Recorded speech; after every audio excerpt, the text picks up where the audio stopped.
mon Seigneur et mon Dieu, je crois fermement que tu es ici, que tu me vois, que tu m'entends.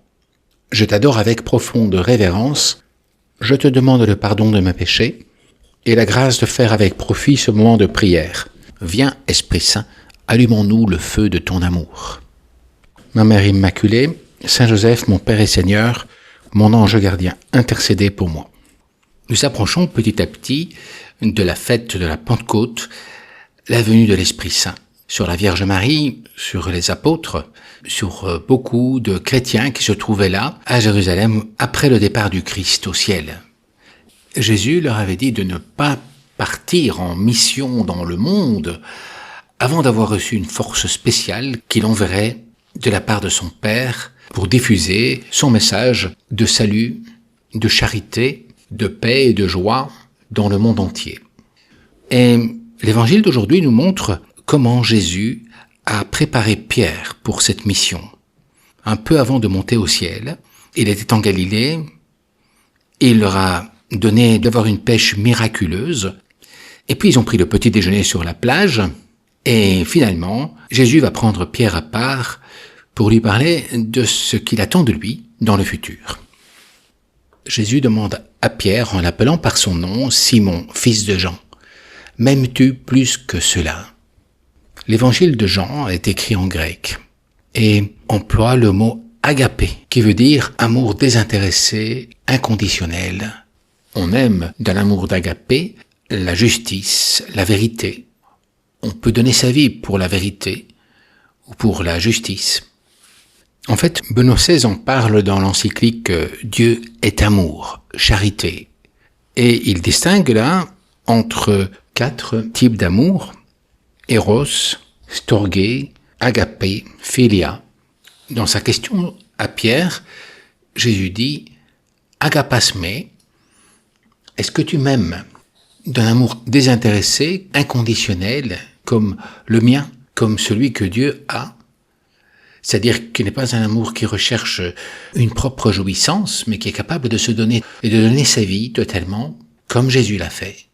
Et Pierre, peut-être à cause de l'expérience qu'il a eue de ce qu'il ne faut pas se lancer trop rapidement dans ce qu'on dit, puisque un peu avant la mort du Christ, il avait dit « Oh, je me donnerai ma vie pour toi ».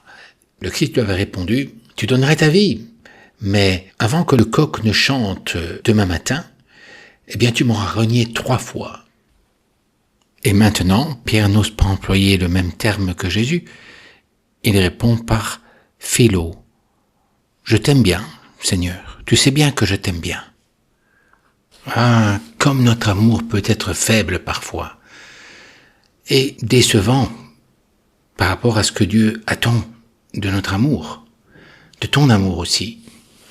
Parce que Jésus te pose la question également, agapasme, et toi aussi, comme Pierre, tu as peut-être la mauvaise expérience d'avoir voulu faire beaucoup de choses très bonnes, et puis, patatras, ça n'a pas bien marché. Alors, tes déclarations deviennent un peu plus prudentes et moins présomptueuses. Mais la question de Jésus se fait tout aussi pressante et exigeante. Le mets-tu à la première place dans tes affections, dans ta vie? Le mets-tu au-dessus de tes amours ou plaisirs terrestres? Si bien que Jésus va se mettre au niveau de Pierre en employant la dernière fois « philéisme ». M'aimes-tu bien? Est-ce que tu trouverais bien que des fiancés se disent l'un à l'autre, non pas qu'ils s'aiment, mais qu'ils s'aiment bien? C'est comme avoir de l'affection, très bien, mais ce n'est pas d'un amour plus profond, plus inconditionnel, déterminé, comme celui d'un amour exclusif, qui se donne totalement. C'est un idéal pour l'amour humain.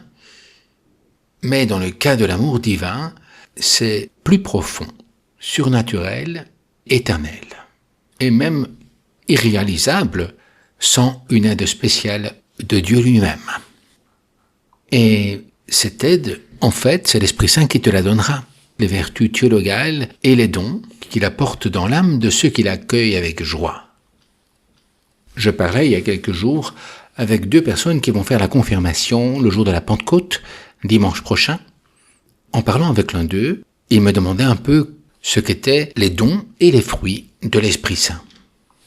Pour expliquer simplement, je te dirais que les dons sont comme des armes surnaturelles que Dieu nous donne pour pouvoir lutter dans la vie intérieure, pour faire le bien, pour éviter le mal, mais aussi pour aimer comme Jésus a aimé, pour défendre la foi et propager le message du Christ.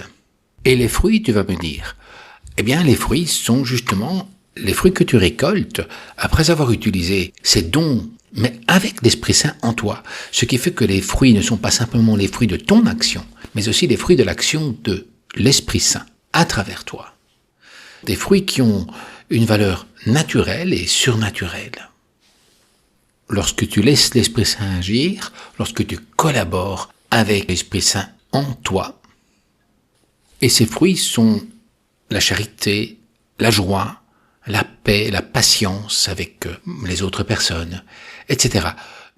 Jésus montre à Pierre qu'il va recevoir une aide et des dons spéciaux pour être le pasteur de toute l'Église et aider toutes les autres âmes. Et Jésus va dire à Pierre, « Paie mes agneaux » la première fois, « Paie mes brebis » ensuite, et la dernière fois, « Paie mes petites brebis ». Pierre devra donc avoir un cœur pour tous les hommes, les pauvres et les riches, laïcs et prêtres, jeunes filles consacrées et apôtres, les hommes et les femmes, les croyants et les incroyants, les jeunes et les vieux, les enfants des rues, les malades, les gens de tout pays, toutes conditions. Justement, aujourd'hui, l'Église fête Saint Philippe Néri, une des personnes qui a le plus laissé agir l'Esprit Saint dans son âme à une époque assez difficile pour l'Église, au XVIe siècle. Lorsqu'il était en train de prier dans les catacombes à Rome, précisément le jour de la Pentecôte, il a eu une expérience mystique extraordinaire. L'Esprit Saint est venu en lui et a comme élargi son cœur. Son cœur s'est hypertrophié d'ailleurs, comme on a pu le vérifier après sa mort, comme pour lui montrer un signe qu'il devait avoir toutes les personnes dans son cœur. Et il s'est occupé des malades, des monseigneurs, du pape lui-même à Rome. Il a complètement donné sa vie pour amener les gens vers Dieu. Philippe était sans doute l'un des saints les plus bizarres de l'histoire de l'Église, à tel point qu'on l'a appelé le saint de la joie. Très cultivé, créatif, il avait fait des études universitaires, il aimait beaucoup s'occuper des pauvres comme des riches, il confessait tout le monde, les enfants, les princes comme les cardinaux, avec la même discrétion, la même bonhomie, plein de joie. Il aimait par exemple, avant de célébrer la messe, lire quelques blagues. Il vivait pauvrement, mais n'aimait pas la saleté.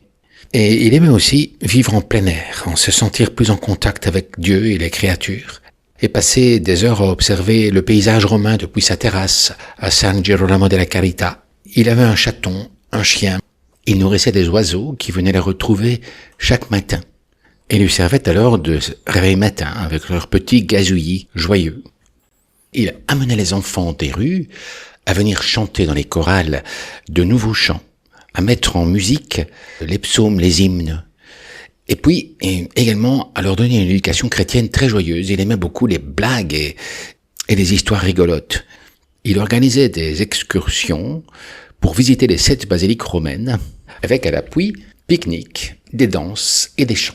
Sans compter, bien entendu, les prières et la catéchèse qu'il faisait à cette occasion. Bref, en laissant l'Esprit Saint agir en lui, il a transformé complètement Rome. Depuis les plus pauvres jusqu'au pape, si bien qu'on l'a appelé le 2e apôtre de Rome.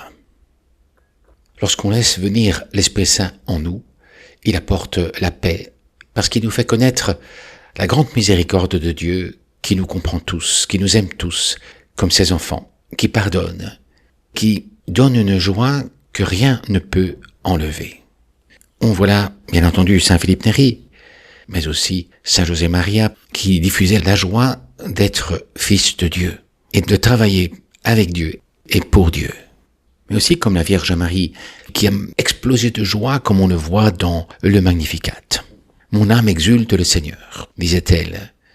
Marie a laissé remplir son âme par l'Esprit Saint, qui, comme un fluide divin, a épousé toutes les parois de son cœur, ne laissant aucun recoin ou aspérité inaccessible à son action amoureuse et purificatrice.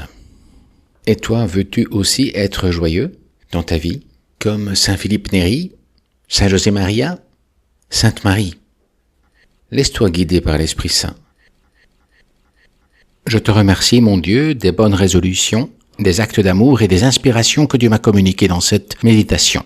Je te demande de m'aider à les mettre en pratique. Ma Mère Immaculée, Saint Joseph, mon Père et Seigneur, mon ange gardien, intercédez pour moi. Au nom du Père et du Fils et du Saint-Esprit. Amen.